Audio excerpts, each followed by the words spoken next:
Hello मंडळी, आमच्या शाळेमध्ये तुमचं स्वागत आहे. येडी कुठची. आज बरेच महिन्यांनी म्हटलं तरी चालेल हिचा व्हिडिओ बघितला. काल मी फेका काकूंबद्दल बोलली होती.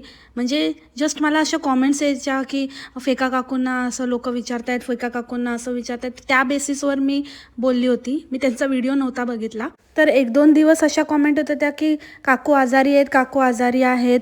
म्हणून मी बघायला गेली तर तो व्हिडिओ बघितला आणि टू माय सरप्राईज त्याच्या खाली असे कितीतरी व्हिडिओज होते ज्याच्यामध्ये वाळवण आणि हे ते वगैरे ते सगळं केलेलं होतं काकूंनी.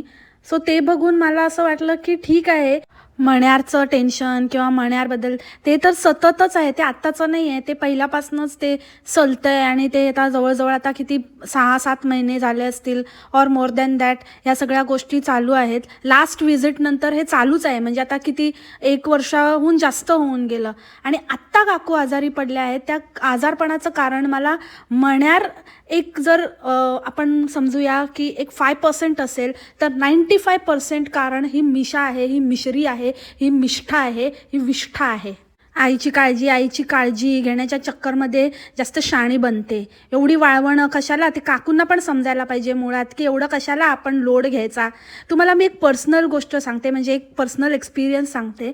त्या दिवशी माझ्या आईने मला सहजच असा मेसेज केला. म्हणजे आमचं रोजचंच चाललेलं असतं की आज काय जेवण बनवलं, तू काय बनवलं, मी काय बनवलं, मग काय अजून काय. तर त्यामध्ये ती मला म्हणाली की मला अजून पन्ह पण बनवायचं आहे. म्हणजे पन्हाचा जो आपण पल्प रेडी करून ठेवतो ते बनवायचं आहे. त्याच्यानंतर ते गोड लोणचं बनवायचं आहे. म्हणजे आपण गोड आंबा म्हणतो त्याला, मेथांबा म्हणतात काही लोक. तर ते बनवायचं आहे. खारवलेली कैरी बनवून ठेवायची आहे. त्यानंतर आंबे डाळ, आंब्याचं रायतं, असे सगळे पदार्थ काय काय काय काय बनवायचे आहेत. आणि मी आईला हे म्हणाली की नक्कीच बनव तू, पण ॲट अ टाईम सगळ्या गोष्टी नको करूस. म्हणजे एका वेळेला एकच कर किंवा जास्त स्वयंपाक असेल त्यावेळेला हे ॲडिशनल काही करू नकोस. कारण मला माहिती आहे की त्याचा तब्येतीवर परिणाम होणार. आणि ते आईने पण ॲग्री केलं. ती पण म्हणाली की हो हो बरोबर आहे, नाहीतर मग आडवं पडायला होईल म्हणून. सो हे असंच असतं. ह्या वयामध्ये आपल्याला आपली स्वतःची काळजी घ्यायची असते. आपल्याला तो विचार करायचा असतो आणि मुलांनी पण थोडा विचार करायचा असतो. आता माझ्या आईच्या केसमध्ये तिला स्वतःला इच्छा आहे, तिला स्वतःला त्या गोष्टी खावंसं वाटतं. तिला करून देणारं कोणी नाही. ती स्वतः आणि तिला आवडत पण नाही. स्पेशली खरं सांगायचं तर तिला स्वतःच्याच हातचं आवडतं. म्हणजे कधीतरी तिला आवडतं असं छान, पण असतं आजकाल सुनांना किंवा आपल्याला एवढी आवड नाही. ठीक आहे, आपल्याला सगळं रेडीमेड खाण्याची सवय असते आपण, आणि हल्ली सगळ्या गोष्टी मिळतात पण, तर त्यामुळे आपण एवढे घाट घालत नाही. पण तरीही पूर्वीच्या लोकांना अजूनही असं वाटतं की नाही, शेवटी ते आपलं हातचं आणि आपण केलेलं ते वेगळंच. नातवंड खातील, त्यांना आवडेल काहीतरी वेगळं, आजीचा खाऊ वगैरे. पण ह्यामध्ये आपली दमछाक होते. आणि आपल्याला जर खायचं असेल तर आपण कधीतरी थोडंसं असं थोड्या प्रमाणात करून, जेवढ्याच तेवढं करून खाल्लं. आपली एक जिभेचे चोचले पण आपले पूर्ण होतात आणि आपल्याला स्वतः करून खायचं असतं, तो पण आनंद आपल्याला मिळतो. सांगण्याचा मतितार्थ हा की एवढं त्या काकूंकडनं करून घेतलं कशासाठी. किती माणसं, जरी त्या मिशाची फॅमिली म्हटली तरी पण अशी किती माणसं आहेत आणि किती जणांसाठी हे केलं. म्हणजे काकूंनी ज्या क्वांटिटीमध्ये केलं किंवा हिने त्यांना करून घेतलं किंवा जे काही दाखवलं. कारण आज पण तुम्ही बघाल तर तिने तेच ते आंब्याचं लोणचं, आंबटगोड लोणचं दाखवलं. ते ती कोणतरी त्यांच्याकडे स्वयंपाकीण ताई येतात तर त्या करून गेल्या होत्या. तर ते दाखवतानाही मिशा म्हणाली की हे बघा, असं छान असं लोणचं केलेलं आहे आणि हे मी करून दाखवेन तुम्हाला, हे खूप छान लागतं. पण मी नाही, मम्मा करून दाखवेल. मम्मा आता जेव्हा ठीक होईल. म्हणजे पुढचंही ही बाई प्लॅन करते. अगं बाई, ती आजारी आहे, तू म्हणतेस की धावपळ होते, मी सगळं करते, मी हे ते करते. एकतर मी पहिल्यापासून बोलत आली आहे की ही जी मिशी आहे ही सुद्धा काहीही फुकट करत नाही आहे. हिचा खूप मोठा स्वार्थ दडलेला आहे आणि तो कधी ना कधी तरी बाहेर येईलच. ही जी काही नाटकं करते, ही जी काही दाखवते की नाही मला काय हवं आहे, मला काही नको आहे, मला असंच आहे आणि माझ्याकडे चांगला माझा सोन्याचा संसार आहे, माझा नवरा आहे, माझं हे आहे, मी कशाला करू, तू कशाला करतेस आणि कशाला नाही ना, सगळं माहिती आहे. एक नंबरची धूर्त लोंबडी आहे. सगळ्यात पहिले ना, ते असं सांगायला किंवा असं सांगून असं पटण्यासारख्या गोष्टी नसतात. ते तुझ्या वागणुकीतनंच कळतं की काय लेवलची असते. इतकीच जर साधी असली असतीस ना, इतकीच जर काळजी असली असतीस ना, तर आज हे बोललीच नसतीस की आई जेव्हा ठीक होईल, मम्मा जेव्हा ठीक होईल तेव्हा मी तिच्याकडनं करून घेईन. कसली औलाद आहे यार, सगळेच्या सगळी मुलं कसली काढली आहेत काकूंनी, कसे असे. म्हणजे खरंच काकू, तुमचे कर्म एकदा तुम्ही चेक करून घ्या की तुम्हाला कुठल्या कर्माची सजा मिळाली आहे की अशी मुलं झाली तुम्हाला. मुलगा तर मुलगा, ही मुलगी पण तशीच. इमॅजिन, म्हणजे ज्या लेवलचं ते काम केलं आहे आणि ज्या लेवलचं त्याने व्हिडिओसाठी ते करून घेतलं आहे, आणि इतकं की बाप रे बाप. अरे खातात की मस्करी करतात. आणि करायचं ते करायचं ठीक आहे, पण त्याला हातभार नाही की काय नाही. त्या काकू आपल्या एकट्याच आहे. मग बोलायचं नाही, मम्मीने दाखवलं पण खरं तर मी पण हे केलो. एवढी महान ग तू की तू अजिबात स्वतःचं शूट नाही घेत, स्वतः काय करते ते दाखवत नाही, फक्त मम्मीवर फोकस करते, फक्त मम्मी असं चमचा हलवताना दाखवते असं तुझं म्हणणं आहे. आणि बाकीचं नंतर तूच करते. आली मोठी, तुझ्यामुळेच आजारी पडल्यात त्या.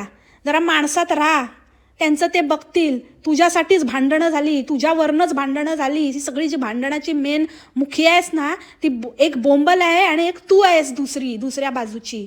काकूंचं काय, त्यांनी भागवलं असतं, त्यांचं सगळं व्यवस्थित चाललं असतं. थोडके पैसे मुलगा पाठवत होता किंवा काही, किंवा त्यांचं स्वतःचं आता इतके वर्षाचा बिझनेस आणि हे ते आहे. एवढ्या इंटरनॅशनल ट्रिप करतात, घरात एकूण एक वस्तू आहे, सगळं त्यांचं आरामात चाललं असतं त्या साठवलेल्या पैशातनं त्यांनी त्यांचं. पण प्रत्येक वेळेला काकूही म्हणतात मुलींच्या मुलांसाठी करावं लागतं, जावयासाठी करावं लागतं, मुलीसाठी करावं लागतं. जर तुम्ही हे स्वतःहून म्हणाला असतात ना की आई आम्हाला बिलकुल नको आहे, फक्त तू तुझी काळजी घे, काही गरज नाही, आमचं सगळं व्यवस्थित आहे, हे एकदम पटवून दिलं असतं ना, आता जे काही झालंय ते काहीच झालं नसतं. इतकं म्हणजे इतके हे लोक पण आहेत ना, बाप रे, यांची हाव काय संपतच नाही. त्या ढाकरावला तर बसवलाच आहे तिकडे कायमचा, काकूंचा मानसपुत्र बनवून.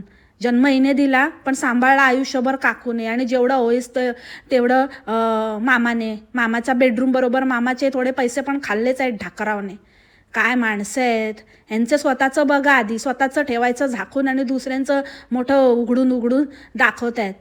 तर काकूंना पण समजलं पाहिजे की किती करायचं मुलींसाठी. तुम्हाला होतं तर करा, नाही होतं तर सोडून द्या. आता भावाकडनं येणारा पैसा बंद झाला तर आता मिशीने आईला कामाला लावलं, असा पैसा काढते आता. म्हणजे ते नाहीतर हे, पण हिची हाव काय संपतच नाही. लाज वाटली पाहिजे मिशी तुला. एक्स्ट्रा यूट्यूबचं काकूंना का करावं लागतंय? कारण तो जो पहिला त्यांच्या बिझनेसमधनं जो पैसा आहे तो फक्त त्यांचा स्वतःसाठी यूज होतो. आणि हे एक्स्ट्रा जे पहिले मिळायचं ते आता एक्स्ट्राच्या गोष्टी या मुलींना देण्यासाठी आता मुलगी म्हणजे मुली म्हणण्यापेक्षा ही मिशा ही त्यांच्याकडनं ते काम करून घेते आणि तो पैसा ही खात असणार आहे. तर ते आता कामाला लावलं आहे. तर ही गोष्ट लक्षात घेणं खूप जरुरी आहे. आणि ही मिशा काही कमीची नाही आहे. काकूंबद्दल नेहमीच आदर आहे, रिस्पेक्ट आहे. पण काकू, तुम्ही ही एक घोडचूक करताय. जर मण्यार नालायक आहे तर मिशा ही तेवढीच नालायक आहे. नाती ही निस्वार्थ असावी लागतात. जर त्याच्यामध्ये स्वार्थ असेल तर ते नातं जास्त घातक ठरू शकतं. आणि तेच मला मिशाकडनं नेहमी तेच वाईब्स येतात. तसंच वाटतं की ही एक झहरीली आहे आणि ही पण तशीच आहे. आणि ही पण फक्त आणि फक्त जोपर्यंत काकूंकडनं मिळतंय काहीतरी, जे ऑलरेडी हिला खूप मिळालेलं आहे, तरी हिची हाव संपत नाही आहे. आणि ही अजून सगळं, आता तिच्या मुलाचं एवढं केलं काकूंनी, नाहीतर हिने कसा आपला सोन्याचा संसारीचा सोकॉल्ड थाटला असता त्या दुसऱ्याबरोबर, मार्शलबरोबर. मार्शलने गोळ्या कशा मारल्या असत्या, कशा टाकल्या असत्या सापाच्या गोळ्या कशा मग अशा उळउळ करून साप बाहेर आला असता. जर मिशा बोलते फेका काकूंनी ढाकरावला सांभाळला नसता तर. बसकर मिशे, बसकर. आणि आता ना मोका पाहून चोका मारणं पण बंद कर. हिला वाटलं की सगळे दादाला बोलतील, सगळे म्हणतील अरे मण्यारमुळेच काकूंनी टेन्शन घेतलं, मण्यारने. पण मी आहे ना, गॉसिप गर्ल नाम आहे मेरा, सबकी खबर रखती हूँ. तर तुला ना बरोबर करेन, समजली ना. गप्प आहे तर गप्पच राहू दे, फालतू चाळे बंद कर आणि जरा आराम करू दे त्यांना. मोठा मेंबरशिप पण ओपन केलं आहे, आजच बघितलं चॅनलवर. मेंबर्स आधी आहे ते चालतंय का बघ, आणि मेंबरशिप घेणार आहे हिची लोक. आले मोठी हावरी कुठची शी. आणि मार्शलचा पण लवकरच गेम होणार आहे वाटतं. ब्ल्यू ड्रम आणून ठेवला आहे मिशाने, आज दाखवत होती मोठा ब्ल्यू ड्रम. बच के रहना रे मार्शल, बच के रहना रे, बच के रहना रे मार्शल, ब्ल्यू ड्रम लाया है. So that's it for now. भेटूया आपण थोड्याच वेळात दुसऱ्या पॉडकास्टमध्ये. तोपर्यंत एन्जॉय. बाय.